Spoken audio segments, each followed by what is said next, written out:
Hey guys, it's Mo, and I am here to talk about the good, the bad, the horrible, the BS of non-rev travel. Um, Non-rev travel or travel passes or whatever is a perk and benefit of working for an airline. Not all airlines offer non-rev travel benefits, so you need to look into the airline you're hired that you're applying for, or like I know certain private airlines do not offer that benefit. And then and you also need to see if you are working for a smaller carrier like a regional, if they offer it, but are you at a lower standing for whatever regional airline you work for. So just look into it. But we're going to discuss the good, the bad, and the ugly, and the fabulous of non-rev travel. So non-rev travel is amazing some days, and some days it is horrible. Um, we're going to just start out um, with what you get with non-rev travel. So with where I work, it is me, my spouse. Before I had a spouse, it was a travel companion. So that could have been my brother, my aunt, anybody I wanted it to be for at least a year. Um, and we'll go into that because some people sell that and you're not supposed to because you can get fired for that. We'll discuss that in a moment. Um, my children, so my son and my stepchildren, and it's however many children you want, however many children you have. If you have, I'm trying to find a way for my niece to get my travel benefits if I can, because I love her and I would like her to take her places that me and Dorian go, me and the kids go, or when I include my nieces with that. But if I can't, I have buddy passes for that, and we'll get into that in a moment too, because that's a whole different deep, dark hole of abyss that we have to discuss, which is buddy passes. And then my mom and my stepdad have them, as well as I get so many buddy passes and so many vacation passes. So non-rev travel is just an amazing benefit that your airline offers you, and it can be taken away if you abuse it or anything happens. So my biggest tip to you is, if you're adding anyone, I don't care if it's your husband, I don't care if it's your wife, I don't care if it's your brother, sister, cousin, auntie, grandma, make sure you give them a debriefing on how non-rev travel goes. Because if they don't and they get to the gate and they act an ass, you could lose your job. And if you don't, you lose your job. You could, at minimum, you can lose your flight benefits. And if you're a commuter, then that's pretty much like you lost your job, because there's no way they're gonna, if they're taking away your flight benefits, they're taking away your ability to get to work. So just debrief, debrief, debrief, debrief. There's videos floating around on social media where people buy buddy passes from people and they don't give them the whole gist of it. And come to find out, they're acting up with the gate agents, they're acting up with flight attendants, they're acting up in the airport, and people can lose their jobs. And it's all about having a rapport with the people you want to give your passes to, or all about letting them know what an actual pass is. So I travel at a certain status. My kids travel at a certain status. My husband travels at a certain status. Okay, so it's pretty much how non-travel rev travel works. It's like little buckets of people. So it's employees and their dependents, retirees, parents,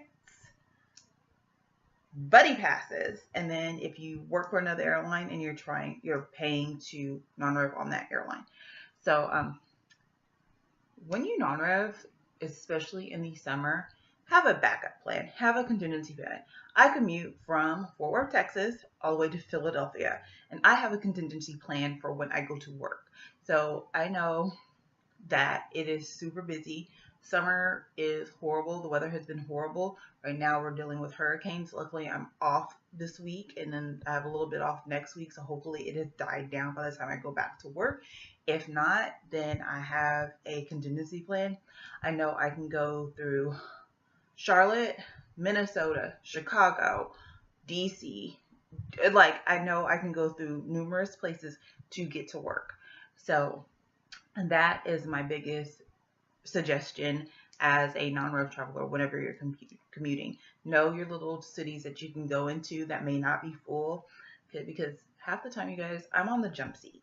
I'm on the jump seat getting to work and home, and I'd be exhausted.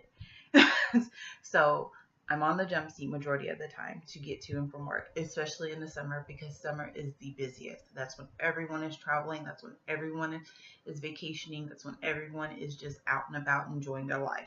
Summer. So I know maybe 75% of the time I'm going to be on the jump seat. So just be prepared for that as a commuter. And then also just know smaller cities you can go to that may not be full going to your base. Just always allow a lot. I try to go to work no earlier than noon. So, but I leave and start my commute no later than 6 in the morning. So if I do have to do a hop or a double commute, I know that I can stop here and here and then be at work on time. So just be prepared for that. Non-revving for leisure. I love non-revving for leisure. I love it. It's a great tool for my family. My son, if you guys know, he lives near Houston. He lives in Conroe with his father part of the time. So sometimes he can't just drive up the 3 hours to Fort Worth. So we put him on the plane. It's a 30-minute flight. So, or like if it's my holiday and I'm out for work, we can put him on a flight to Oklahoma City, which is a 45-minute flight. Non-rev travel is amazing. We've taken our kids to Hawaii. We've taken our kids out of town. My son's first non-rev experience was actually in first class going to LA. So it's a great perk and benefit for your family. My mom's went on an international trip before I did. But you guys, I prepare my family to the T. I prepare them to the T. Like my son knows I may not be able to sit by him for the 45-minute flight we're on to LA. So we may be in both middle seats and I may be directly behind him, but he knows where to find me. And if somebody's not willing to give up their seat next to him, nobody wants to give up an aisle or a window for a middle. Let's just be realistic. Nobody's going to do that. If they do, they are a blessing to you. But just be prepared for that. You have to just be prepared for that. When we came back from Hawaii, it is a total of 6 of us, and it's like 2 seats, 3 seats, 2 seats. So the kids and two of the kids and my husband were in the 3 seats. The boys were in 2 seats, but originally they had my youngest son by himself. And so I put him with my oldest stepson to make sure he was okay. So the boys were together and I sat next to the adult. So just prepare for that. Also be prepared to sit in the airport for a long period of time. And like I said, have a contingency plan. My mom likes to travel every summer. My stepdad's a teacher.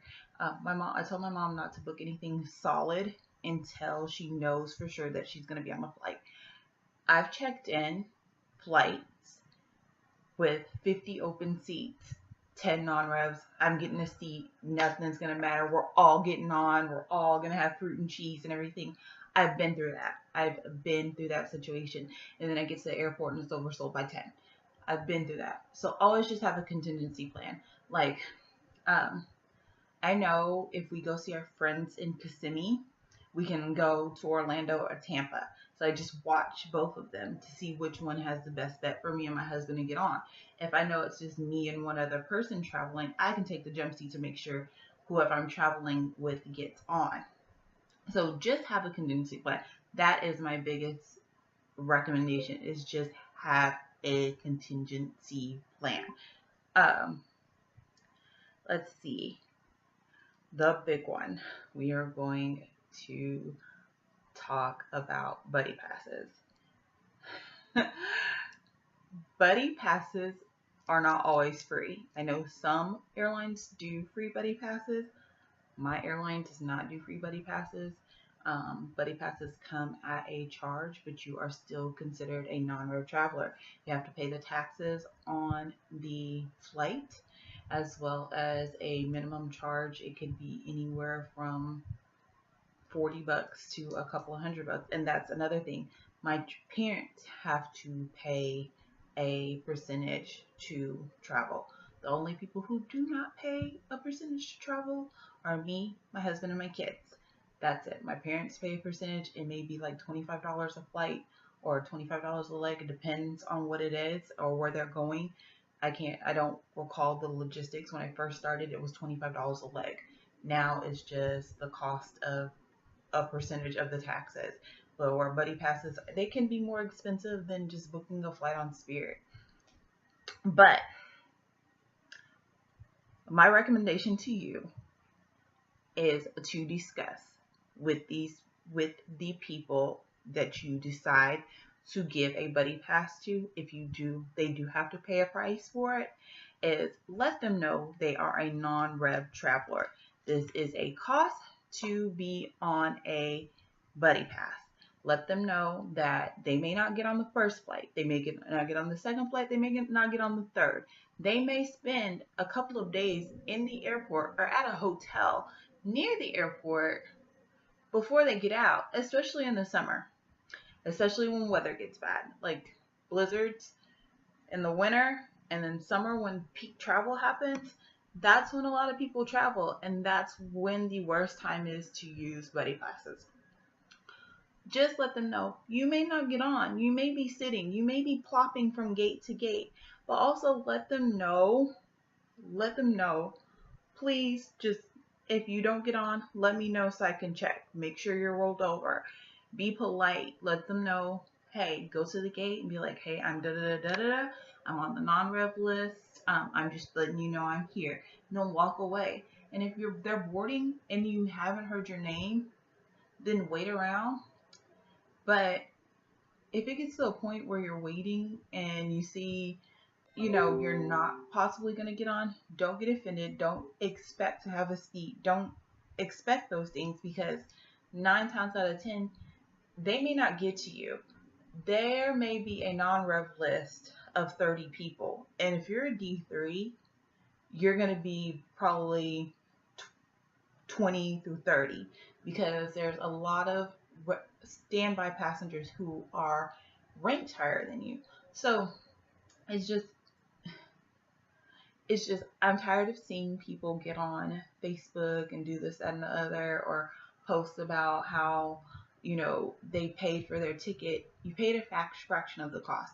If you genuinely take the time out to do some research, or if you book in enough time, you can actually find a ticket cheaper to be on the plane, be with the seat, and be okay, and get there the time or within the time that you expected. If the flight is delayed, you're still getting there.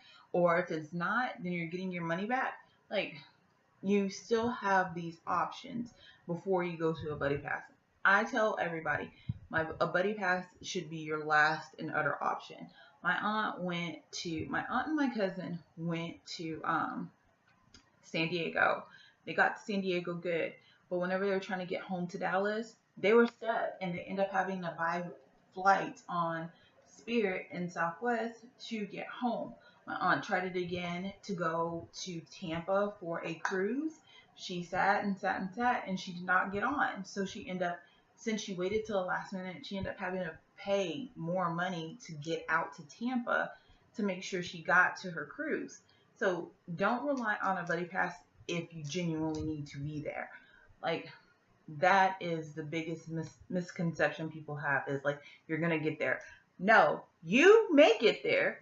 You may get there eventually, and hopefully it's within the first time, but it's not always like that. Like, it is not always like that. My niece, London, is getting ready to turn 5. Her mom wants to take her to Disney for her 5th birthday. So she was like, do you know any discounts? I was like, let's look. So I looked up how much the cost of a buddy pass was. It was going to be 200 and something dollars each round trip from Oklahoma City to Orlando. She found tickets round trip from Oklahoma City, positive space, meaning she knows her seat number, she knows when she's leaving, she doesn't have to deal with waiting around or being bumped for $250. So just take time. If you genuinely need a buddy pass, use it. If you don't, then don't. But these things they're almost like, I get 8 a year. I have 7 left, and it's gonna be October. Like, that's how much you don't really use them, because people, like, I've given them away, but they can't get out, so I don't end up using them. I was blessed when I had my wedding in Hawaii that everybody got in and everybody got out. Perfect. But I also got married during a non-high fly season. Got married in February. So you just have to plan it out. So buddy passes in the summer is just a horrible thing. It's just the worst decision to make. But just brief them. Tell them. Don't give somebody a buddy pass and just leave them at the whims and be like, oh, you didn't get on? Oh, wait, what happened? Don't curse out the gate. Like, tell them how things really roll as a non-rev flyer. Because if you don't, and something happens, and they have a bad interaction, that could be your job. That could genuinely be your job. So just keep an open line of communication with anybody that's on your non-rev travel. But that is pretty much it on non-rev travel. You guys use it. Use it. Genuinely use it. You work hard for it. You use it. But make sure you know you have the contingency plan. Like when I went to Bali in May, and I'm going to work on uploading the vlog. I was looking at the footage today and I was like, shit, I need to upload this. It was in May. But I used my positive space travel to make sure I was there, and then I non-revved on a different airline to Bali. But I had contingency plans in place. So I knew if I got to Hong Kong, I knew there was 4 airlines in Hong Kong that I could buddy pass on to get to Bali. Just make sure you have your contingency plan in place. I don't want to look up and see another story about how somebody is upset because of something that happened with their non-rev travel. I don't want to see another live feed of somebody going off because they're on a buddy pass and didn't get on. Just make sure you talk to them about what they wear, how they act, how they interact. Don't get drunk. Don't be asking for free stuff. Like, just conduct yourself as if my thing is, tell them to conduct themselves as if their job was on the line, because that's pretty much what it is if you act up, my job is on the line. So just have that discussion with them, and if they can't appreciate that, then they don't deserve your buddy passes. If they can't appreciate that, they don't need to be on your flight benefits, because at the end of the day, you have to take care of you. You have to be responsible for you. So if they're willing to act up, pretty much say this: if you act up and I lose my job, then you're paying my salary for a year. And if they can't agree to that, then they don't need to be on it, because at the end of the day, if you lose your job because of them, are they going to feed you? Are they going to make sure your rent is paid? Are they going to make sure your car note is paid? Are they going to put you on their insurance? Just make sure you're taking care of you while you're taking care of them. So that is my spill on non-rev travel. Just always have a contingency plan. You guys, traveling in general, pack snacks, pack things. Like what I like to do whenever I am non-rev traveling, especially like if I'm going somewhere nice, like overseas, like when I went to Paris and London and Hong Kong, I like to take gifts for the flight attendants, because they are working these long ass flights and they're eating the same things you're eating, and sometimes they just deserve a little bit of love, just like you do whenever you're not working. So just those little things, just always display a level of kindness and love that you would want displayed to you. So that is my spill on non-rev travel. I want to thank you guys so much for watching and staying with me through this journey. I love you, love you, love you. Don't forget to like, subscribe, and follow. And I'll enter in all my little social media stuff. Um, if you guys want to see how my life goes, I've been trying to vlog. I'm just horrible at vlogging. Like, I'll start a vlog and then I'll stop and like, then I'll be like, oh shit, I didn't finish the vlog. So if you guys really want to see how my life is on the plane, follow me on Snapchat because that's pretty much where it goes down. But I love you guys. Bye and stay fly. Bye.